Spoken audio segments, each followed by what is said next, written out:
Hello and welcome to MSO's fifth webinar of 2024, Houses of Worship Mitigation Strategies, presented by MSO's own Nils Deacon. I am Sue Quimby, Senior Vice President of MSO Inc. Joining me as hosts are MSO CEO and President Jan Seitz and Assistant Vice President, Senior Product Analyst Mary Beagle.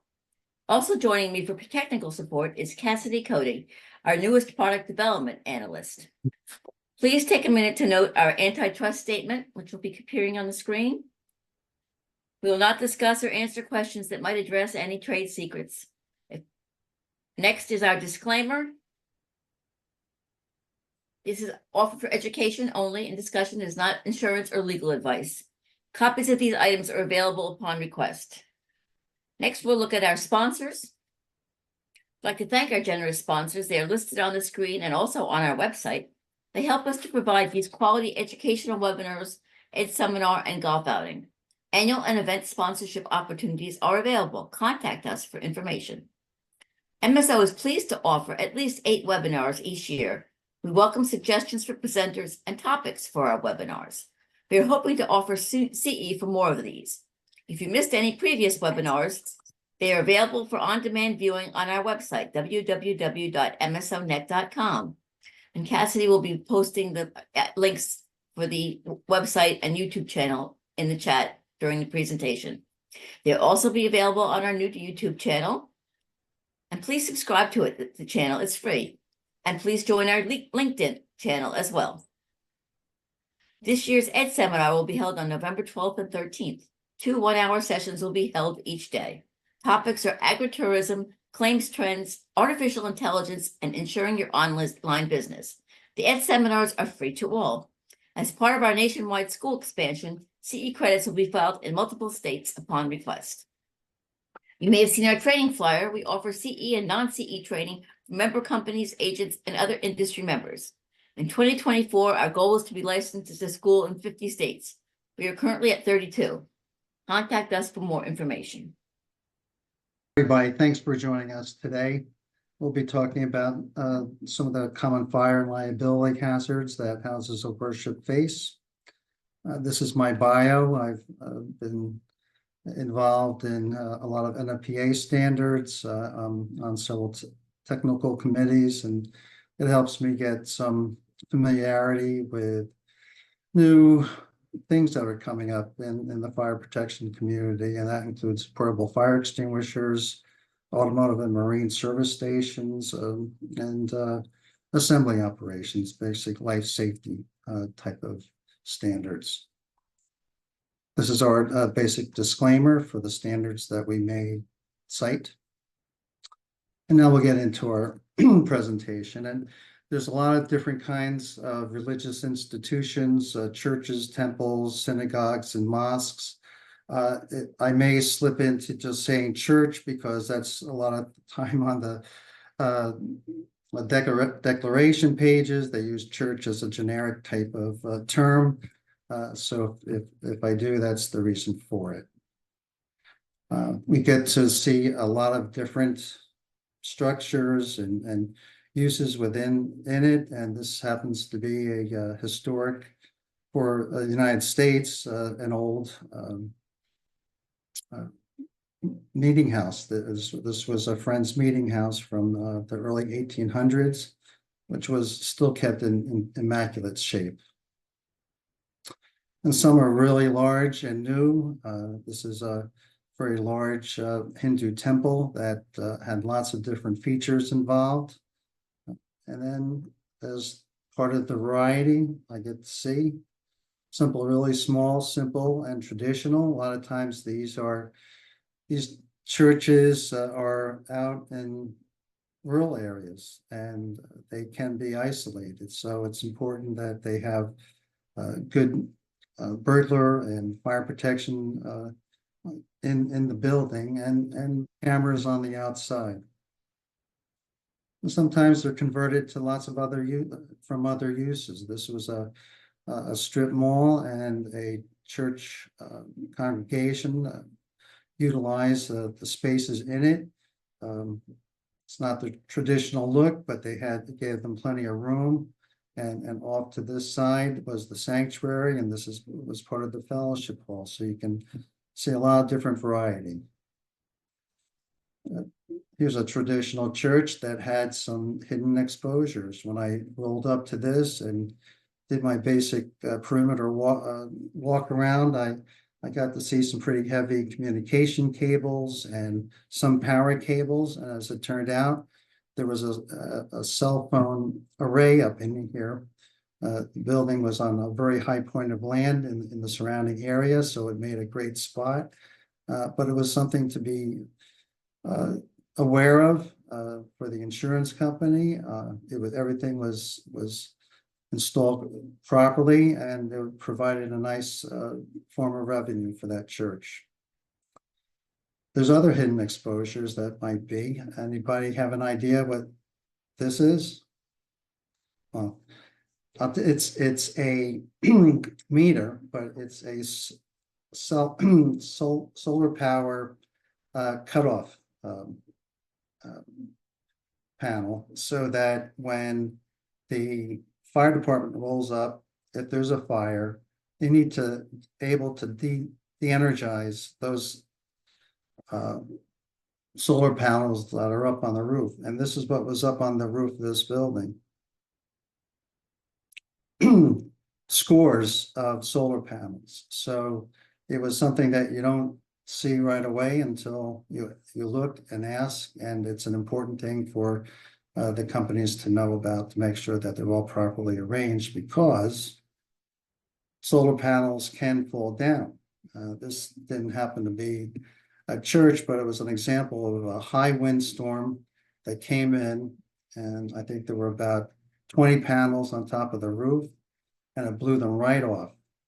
And you can see, luckily, they had that solar panel disconnect. They were able to turn off the power right away. But what also happened was, where they were anchored into the roof, it pulled that off, and there was some major leakage in that building. So it's a exposure that needs to be known about and addressed in case something happens.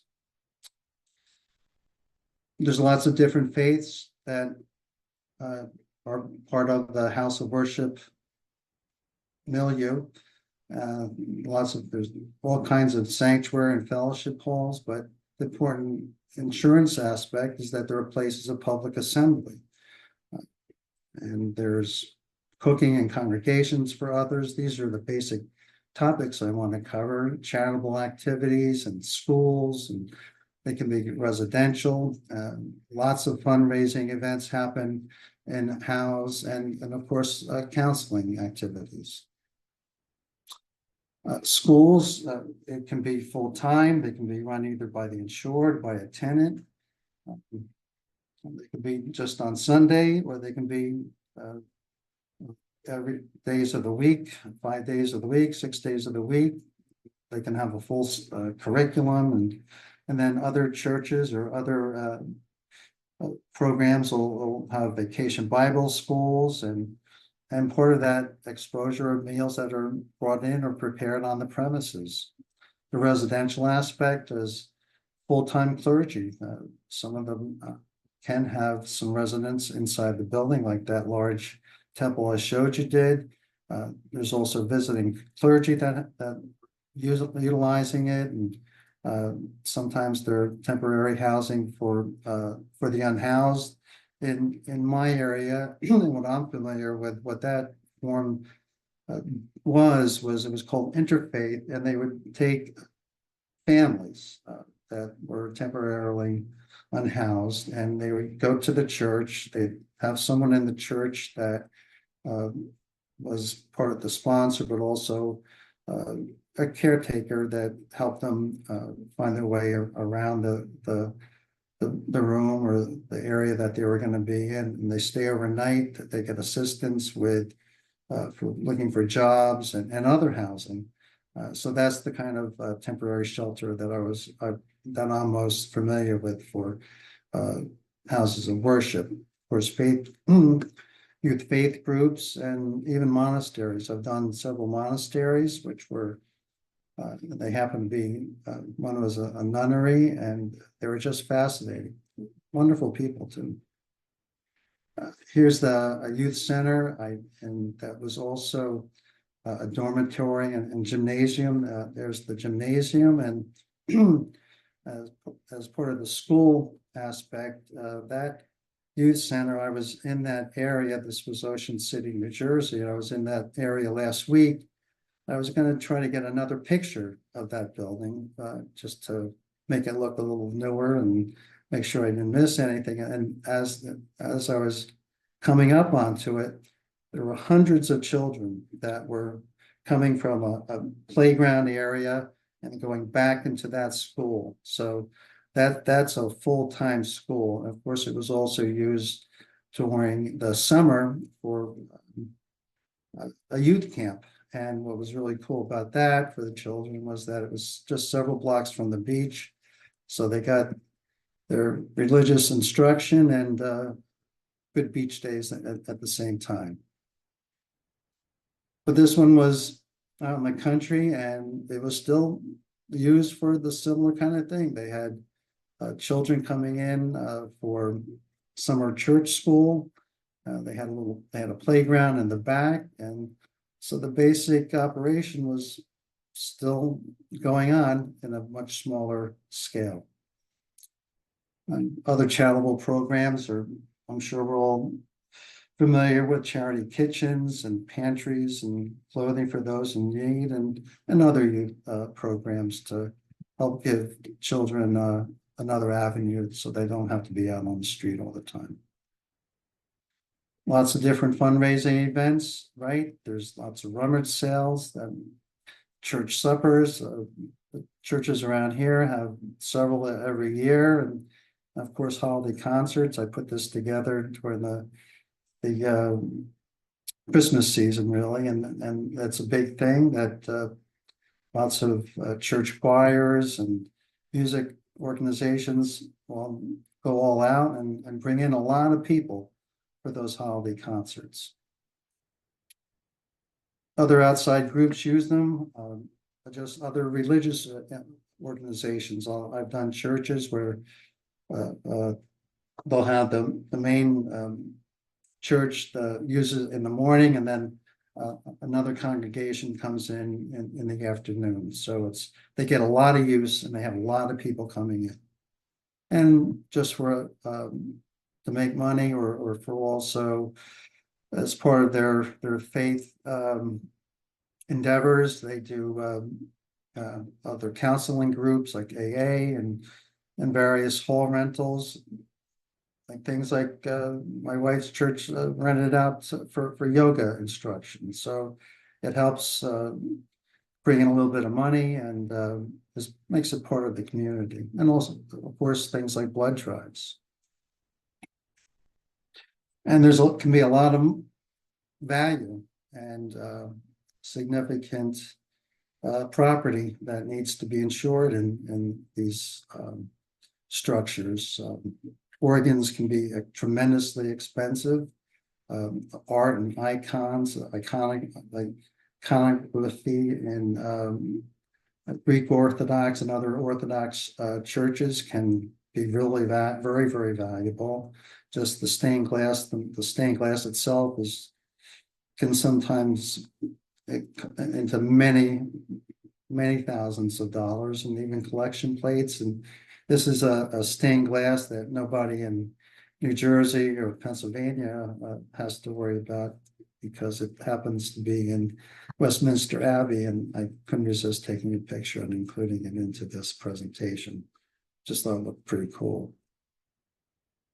But close to home, this was in Ocean Township, New Jersey. It was a very large Greek Orthodox church that had these beautiful frescoes and lots of iconography, and that really adds to the amount of property insurance that these churches need. So the importance of keeping them safe and and continuing.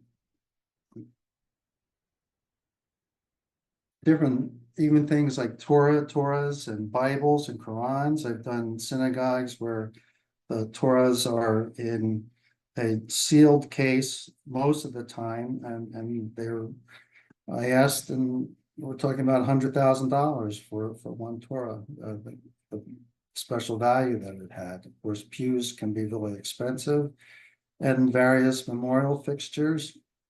This one happens to be pretty fancy. Again, this was in Westminster. I couldn't resist it. This was a nobleman and knight who was buried there and or entombed there. He was covered with or surrounded by all kinds of really expensive and interesting statues, which I thought was really pretty cool. But sometimes it can be pretty basic and functional. I did a small church in Lacey Township, New Jersey, where I noticed that the altar was a bit substantial for this small church. And I inquired with the minister, and he said, well, that's where the first and founding pastor is entombed. And there he was, right under the altar. And it wasn't something I always run into, but it was sort of an interesting thing that you never know what you're going to run into. That's what I mean by partly the memorial fixtures. All right, well, these are the principal hazard categories that we'll be covering: fire, liability, commercial auto.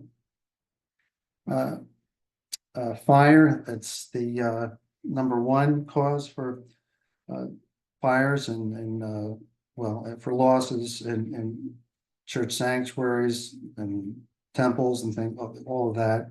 And cooking is the main source, according to various NFPA studies. A good 30% of church fires begin in the kitchen. A lot of times they're really simple, just a domestic appliance. They're just using it to heat coffee or heat water for coffee or whatever, maybe just warm up some bread. So that's basically under MSO guidelines. That's really just a domestic arrangement. We don't really consider them a cooking installation, a commercial cooking installation. They're not producing grease-laden vapors, and we don't really require a K-rated extinguisher that's wet chemical. That would be with an automatic extinguishing system, and we don't require hoods or ductwork for ventilation. It's basically a domestic arrangement. But sometimes they can get expanded. This was a church that had a tenant who was a one-person baker, and she was utilizing these domestic ranges, but she was also she had all the baking equipment in place, so it was a little bit more than the insurance company might have known about it. So it was a good thing for them to be aware of this type of operation. But we're also very often seeing a commercial cooking equipment.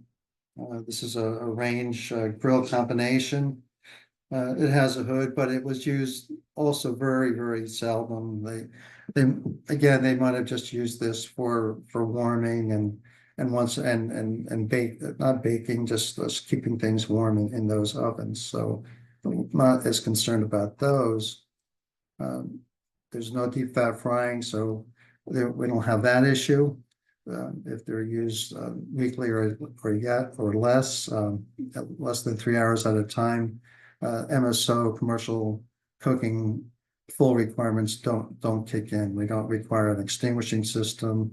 The hood doesn't have to be a standard gauge hood. They don't even need a hood for it, but we will require a K-rated wet chemical extinguisher since it is a commercial appliance. But we will run into full cooking installations that are used full time. This was in a large organization, church, and they had a school. They had frequent banquets and other events that they used that cooking equipment. So that needed to be fully compliant with commercial cooking standard, which is NFPA 96, and we're requiring the hood and duct to have 18-inch clearances or protected.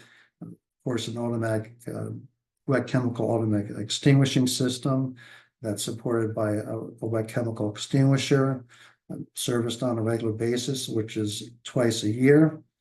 And of course, free of grease in all areas of the hood and duct and other fixtures on that system. And of course, the importance for semi-annual servicing is they get up into the hood and they replace the fusible links, which are basically that are responsible to activate the system in the event of a fire. If they get overloaded with grease, it takes longer for them to do it. So that's why it's very important for that they're done on a semi-annual basis. That's a picture of the cylinders for the automatic extinguishing system. This was a bigger operation with double cylinders, so we want to make sure that that's in place.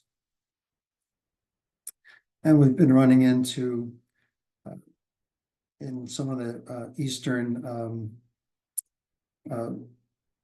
religions, they will use the Kadai or Kadays. Those are the single burner candy ranges, we call them. And this is the Kadai that they'll fill this up with oil and use it as a deep fat fryer, which depending on the size, but one this large, it becomes necessary to actually have a standard deep fat fryer because there's no automatic fuel shutoff for that, and it can overtax the extinguishing system in the event of a fire. For deep fat fryers, we'll just review that it's a common cause of kitchen fires in lots of different applications in all kinds of restaurants, and we need 16-inch clearance from open flames of other appliances, ranges, or char broilers. That could be a horizontal or a vertical clearance. And we've achieved the vertical clearance with a non-combustible shield such as this. It protects this deep fat fryer from the open flame of this range. Now we'll get into other fire hazards that are documented by NFPA, electrical HVAC equipment, arson, candles, operations, lawn mowing equipment that sometimes will have their own, and just fire loads like housekeeping and decorations. Second leading cause of fire to NFPA is heating equipment. Sometimes in older churches or other buildings that use, the heating equipment isn't that functional, and it doesn't get to all the spaces, so they'll pull out space heaters. Sometimes the furnace rooms, people put everything else that they don't need. They think it's a closet and they put it into the furnace room. Of course, we're looking for 36-inch clearance in front of these furnaces from combustibles, and you can see that isn't happening in this one, which of course generated a wreck. This was carbon monoxide poisoning is serious and tragic in lots of different events, but this was one I came in. It was in Tennessee during the Christmas season, and there were multiple people that were poisoned by CO2 in this large church, and was finally determined that it was faulty venting of a heating unit. This is a picture I took on an inspection of a church. Luckily, and you can see it's completely disconnected. It's venting the products of combustion, carbon monoxide directly into this crawl space, which can go back up into the occupied floors. Luckily, as I said, it was not during the heating season, but I inspected it with the sexton on hand, and he shut off the heating equipment, shut off the breaker, and in my presence called the HVAC contractor that they used. They made the appointment for that afternoon, and on follow-up, I was sent the invoice that showed that had been repaired. Excuse me. Arson is, according to NFPA, the third leading cause of house of worship fires. For prevention, similar to lots of other buildings and commercial use, but to secure the openings, to make sure that there's someone that's responsible in the organization to check that the entrances are secure, even the windows are secure, so that no one can get in and light a fire. Even the bushes and the trees around the structure should be kept trimmed, and to prevent them serving as places of concealment. Of course, that can happen in lots of different organizations and uses. I think I've made that recommendation a couple of times, and maybe even for the MSO building. But we also really want to make sure that there's good illumination of the exterior, so that it discourages people that are up to no good. And of course, a good fire burglar and fire alarm system that's monitored by a central station. Electrical hazards are a fourth leading cause. You've probably noticed that lots of houses of worship are built kind of on a stage, various stages of during the years. That's a lot of times they save up money, so they build an addition, and they save up some more money and they build another addition. A lot of times they're not always tying in the electrical equipment in the proper way. This is one that still had some old plug fuses in it. You can see there's still some spent ones around. So this was an issue that really required to have a licensed electrician come in and inspect that wiring and check it for overloads and outdated wiring and clean things up. Of course, from the beginning, not to use space heaters, turn off all appliances when they were not in use. I mean, people are in and out of these occupancies, and they don't always turn off everything that they turned on. Make sure that someone is responsible to make sure that their things are turned off so that they don't overheat. And of course, again, make sure the HVAC equipment is regularly maintained and inspected. Candles is another leading cause, fifth, according to the NFPA study.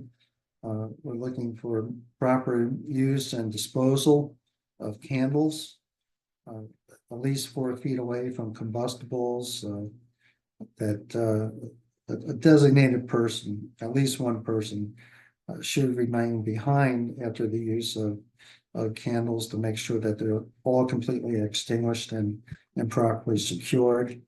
And just common sense things like using candle holders that don't topple over. Just simple things that it's good for the insurance companies to make their clients aware of. When I was researching this really popped out at me. It was from the safety code for NFPA.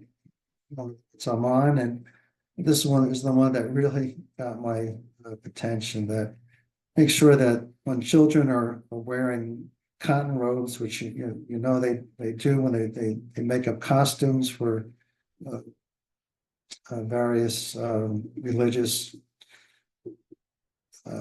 plays, that they're not carrying lighted candles. So it's something that I should put into this one. Decorations, a lot of down at the bottom, a lot of holiday greens are used, and fires start when they aren't removed. It's a fire load that becomes dry and just takes one candle to start it up and make a fire. A lot of times they're in the entry vestibules of these places, so it can be a very serious issue.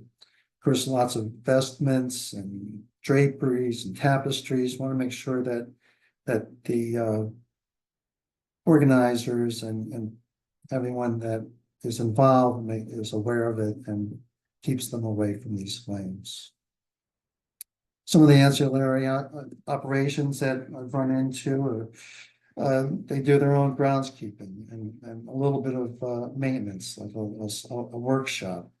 This is one where there's a large property and they had a lot of lawn to mow, a lot of shrubbery to maintain. So they had a pretty good sized landscaping shop inside the building. And here they had, half a dozen cans of gasoline. There's even a Jenny in there that they were using for, I think, power washing. So that really does not belong inside building of that type. That's where we're looking for an outside storage set or a building that's really dedicated for the purpose of holding flammables and other hazardous materials. And of course, metal cans with covers and in those areas are important. So in case something does catch on fire, it could possibly be in the garbage can, or they throw it in there, they can put a top on it and help put it out. Going back a little bit to the historic and early 1800s, I've run into a number of them, especially I think on the East Coast. We have a fair amount of colonial era buildings. I did a church in Englishtown, New Jersey. It was called the Tenant Church. That was around during the Revolutionary War, and it was near the Battle of Monmouth. You might have heard of that. That was when the British were retreating from Philadelphia, trying to head up to New York and get away. And Washington kind of caught them, and there was a running battle for several days. And that, getting back to the church, they still had bullet holes, musket ball holes in some of the siding. They had kept it kind of in commemoration, but here we're talking about very valuable historic structure. And NFPA does address that type of issue. NFPA 909, that's fire protection for historic structures and cultural resource properties. And as you can see, it applies to lots of different things, not only churches but libraries and art galleries and historic halls. And some of the fire protection measures can be use of wireless detectors that use optical beams that they don't have to all be wired together. And it helps protect the aesthetic quality of that in that building. Fire protection, we'll be talking about portable fire extinguishers, fire alarm system, automatic sprinkler protection, escape plans. Fire extinguishers, they're the first line of defense, and it's important because if the NFPA doesn't have exact documentation of how many fires are prevented by quick use of fire extinguishers, but it's substantial in terms of tens of thousands of years, tens of thousands in a year that keep a fire from happening. So it's important that these extinguishers be properly maintained, that they're placed in such a way that they're easy to see and also easy to take off of its bracket and put it to use. All of that is in NFPA 10, which is the fire extinguisher standard. Automatic sprinkler systems, of course, recognized as the best way to protect the building from fire. It greatly reduces fire loss. I think we're talking about over 90%, not only in churches, but other buildings that are protected by an automatic sprinkler system that protects the entire building and is properly maintained. It's of course a very valuable safeguard that's recognized by the insurance industry. But what will happen often is houses of worships they'll be told by the municipality to have a basement system, so that oftentimes if there's sometimes large building, they can be Sunday school classrooms down there. Of course, there's a building service equipment down there, so they'll have a basement fire sprinkler system to help put that out. But of course, that doesn't protect the rest of the building. But we have to be aware that it's there, and of course, it's not given any credit by MSO as a sprinkler system for insurance purposes, because we really require installation throughout commercial buildings, and of course, churches are commercial buildings. There's residential standards that we don't have to get into right now, but they basically have a little bit less strict on what they're asking for the system to protect. And we really have to do a good evaluation of the sprinkler system with multiple categories of use and how it's put together. And we're talking about all areas of the building protected. Here's one where they were stacking chairs and tables and chairs on top. And we're looking for coverage for 4 feet or more. As it turned out, this one eked out. It was less than 4 feet. This one was not, but they had a good sprinkler head and sprinkler protection even under that one also. So that's the kind of thing that we'll be looking for in a sprinkler inspection. This is a large mosque and school that had a automatic sprinkler protection. Sometimes they will not put it all the way through. This was a different building. Part of the building was protected in the basement, and also a couple areas on the first floor, but you can see there was no sprinkler protection here.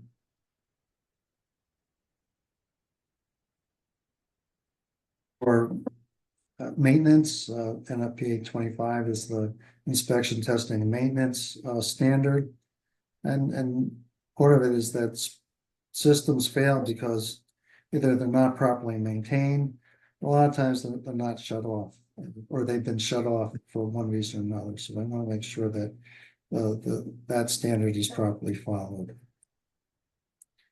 Just as briefly, I'm not going to give a whole sprinkler presentation here, but this is the control valve. That's what shuts it off. Okay, that's called an OS and Y, outside stem and yoke. And here's this is the yoke, and this is the stem. When you can see that, it means it's it's on, it's operation. If this is up here, it's been turned off. This is a water flow alarm. You can kind of see that this is the riser. If water starts flowing, it rushes up through that and trips a vein that's inside of that pipe, and that's the contact switch and sounds the alarm. So lets people know that water is running for one reason or the other. We have a couple questions, Nils. Okay. One of them is, are you seeing church organizations making structural changes in response to increase in active shooter situations? If so, what new hazards do these modifications present? Well, good. Yeah, we'll be talking about that a little bit further down the line, but I do specifically address that. And there's Mhm. another question.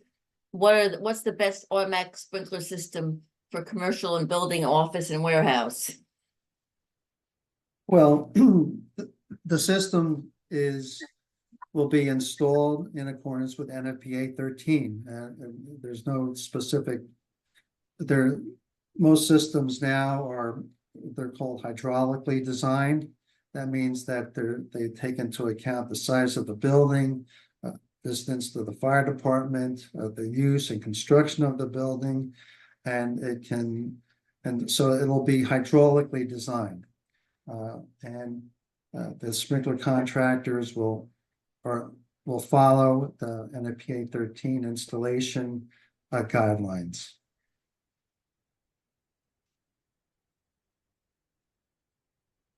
Okay. Yep, that's good. Okay. All right. So now we're getting away from fire, and now we're talking about water damage. That according to my research, it's a very common and expensive loss to houses of worship, and just simple things like burst pipes. You know how some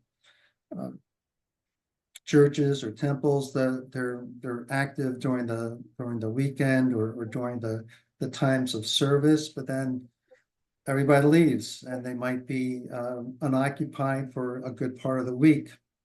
So that even if a pipe bursts for one reason or another, and we'll get into some of the reasons, nobody knows about it. So it can cause a lot of damage over the course of several days.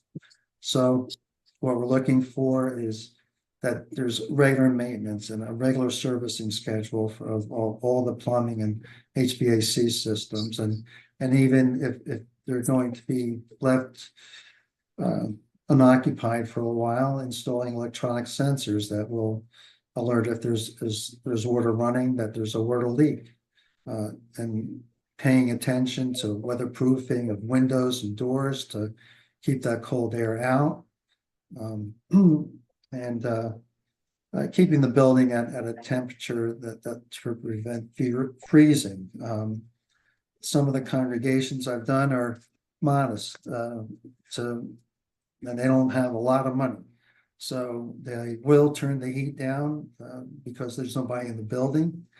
Okay, that can make and on those outside walls, a pipe can burst. So really encourage them to at least keep it so that all areas of the building are not exposed to freezing. Talk a little bit about wind and hail and water resistance codes.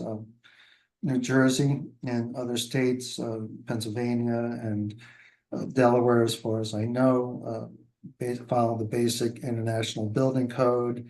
For residential, it's International Residential Code. For construction, after Storm Sandy and some of the other storms in the 2000s, teens, they strengthened the codes and required, they boosted up the roof assemblies, and so that they can really address some of the possible issues and exposures from these big storms. So I think we're looking at, after 2015, there are 10 new codes, 10 new there are higher wind and water and hail tolerances built into those buildings. And it's not just along the coast. We're talking about well inland that those codes really bumped up how they wanted them to be protected. And also it applies to major additions and on existing buildings. And that's run into by FEMA. FEMA gets involved in some of the code basic interpretation, and they will require if their money goes to rebuilding it that they keep on track with those updated codes, and some of it will be they're installing steel connectors and strapping and extra screws that increase the wind resistance so that those roofs don't blow off and then rain pours in and causes a tremendous amount of damage. And just on regular inspection of maintenance of roofing systems, this is a church I did that had a recent high wind event. You can see it blew off the top, and something that I wanted to point out that a lot of the churches have a high profile, and other houses of worship, so they have a high profile, so they can be a little bit more exposed to those high winds. And the last resort is to keep emergency supplies on hand, such as like waterproof tarps that if they need to, they can cover those valuable items that we talked about in the beginning of the presentation. Oops. Sorry. Wasn't plugged in. Okay. I will get into some more of the liability that all buildings should have posted escape plans, and some will be simple, but some are of course complicated. This was a large church area that had lots of rooms, classrooms, sanctuary, activity hall, fellowship hall. So everybody had to know how to get out from wherever they were at. We'll talk about other liability and security issues, slip, trip, and fall, security and theft and vandalism prevention, supervision of children, and here we'll be talking about that active shooter question. I have to talk about slip, trip, and fall. You have lots of people coming to these buildings for lots of different reasons, and you can have a rough winter and have sidewalks that just get battered, like you can see here. So we're looking, and another thing, and depending on the climate you're in, is snow and ice removal. Make sure that there's a system and schedule in place to remove that snow and ice. Here was a small rural church that was trying to comply with the ADA, American Disabilities Act, but it needed a little bit of help, and this one required some recommendations to make sure that they understood that that wasn't going to be a proper means of egress and access. Parking lots get messed up in the winter. Sometimes there's huge potholes. This is one of my nastier ones that I'd like to show. And then trip and fall. You have a lot of things going on during different services. So the musicians want to get their keyboards hooked up, they get their speakers hooked up, but the service is going to happen pretty soon, so they don't always get to put away the wiring, and so that's right away it's a trip hazard. So we want to hope that companies or whoever's responsible can kind of make them aware to move those things into a more secure part of that step so nobody can trip. Inside use of baptismal pools, right? We're looking for good handrails. People are going down and coming into those baptismal pools, and we want non-slip surfaces and other indoor baths could be a mikvah, which some congregations in Judaism use for ritual baths. Make sure that they're all nice and handrail and non-slip surfaces. Security and theft prevention. What we're looking for is to make sure that there's someone that we've talked to about before that's responsible for securing the building upon the completion of the event. Not everybody just gets out and leaves, but someone really knows that they will be going around checking the interior perimeter and locking those doors and closing those windows to control access to the building. Talked about good lining of the perimeter, but also on the inside, that cash is properly secured and hopefully in a safe. Almost seems like every year there is some type of an article that some of the donation cash has been found missing, so we're looking for that to be properly secured. Of course, a burglar alarm system and cameras if possible. For all employees, pre-employment screening has been found to be very useful. Regular audit of financials and cyber law, secure internet protocols. We'll talk a little bit more about finances, payroll, and counseling. We're looking for a dual signature on checks above small amounts to make sure that one person isn't handling all the money, which can prevent some temptation for some people.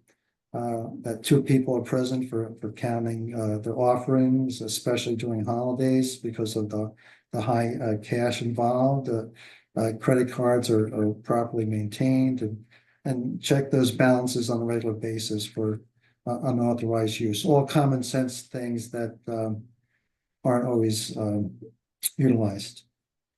For counseling, make sure that there's adequate professional liability insurance that covers all counseling activities. Then we'll get into supervision of children. Lots of houses of worship, of course, they provide a valuable resource for children, but we're really looking to safeguarding from sexual misconduct, that there's background checks for anyone working with the children, and that includes the volunteers, and that includes fingerprints taken so that they can be checked against state registries for child abuse or criminal history, and good pre-employment screening. Some interviews can be worded so that they really can pick up potential problems. And regular ongoing training for people that are working with children. It's good to have a supervision and code of conduct policy that makes sure that everyone is aware that to make sure that there's more than one adult around, that there's a third adult that's present and directly available, and to limit counseling at certain designated hours. You want to be bringing children in at odd hours when nobody else is around. So we want to make sure that they're aware of that and follow those guidelines. Now we'll talk about the active shooter. This was in a church that I recently inspected. It's some of the standard recommendations in the case of an active shooter: run, hide, and fight. NFPA has a standard, relatively new, about 10 years old. It's preparedness and responses for an active shooter, or other hostile events. So that's a good place to go for guidance. Unfortunately, houses of worship have been targeted because they're welcoming nature. They want people to come in. They want to help people, and but now it's happened that they have to get hardened. This was a synagogue that utilized funds from a New Jersey program that helped to harden houses of worship. This is bulletproof glass with punch code locks. When I walked up to this, I asked the person that was showing me around, because that glass looked a little different than usual, and that was the story. And this was effective, should be effective against hopefully multiple rounds from a long rifle. I'll talk a little bit about vehicle exposures. Church vans are used, transportation for parishioners for various reasons, mission trips that can be used for visitations to hospitals and nursing homes, especially of course, by the clergy. Hey, Nils, this is Yes. Jan. Just as a safety check, time-wise. We are getting close on the out. Okay, good. I'm almost done.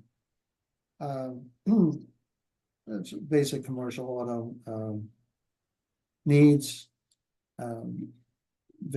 Commercial vehicle loss control, that the fleet's properly maintained, so there's no problem with the vehicles themselves, that they're in a secure parking location for lighting, fencing if possible, keys are secured, MVR motor vehicle records are checked on a regular basis for drivers. That's like once a year.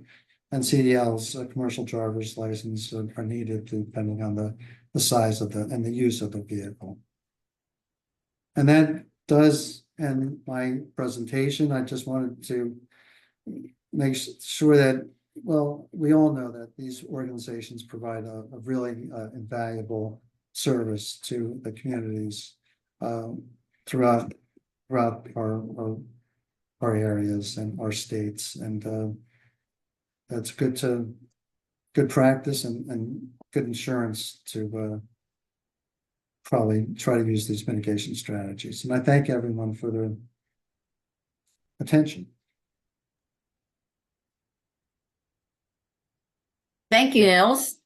Are there any other questions? We had a couple that we had in the chat earlier. If not, Jan, do you have any comments?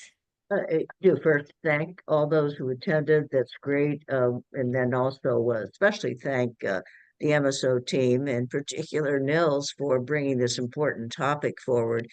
I think Nils summarized it at the end, how important these institutions are, and these places where folks go to convene, and how many considerations there are in making sure that the carriers and their teams and the agent and brokers know what to look for. So I thought it was real good, Nils. And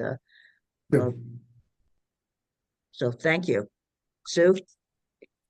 Thank you again, Nils. Thank you to our team, for everybody for participating today. Our upcoming schedule: Omnia's September 26th presentation will be on soft skills. In October, Mike Farley from Ohio Insurance Institute will provide an overview of current legal trends, and MSO's Mary Beagle will offer a history of the BOP in December.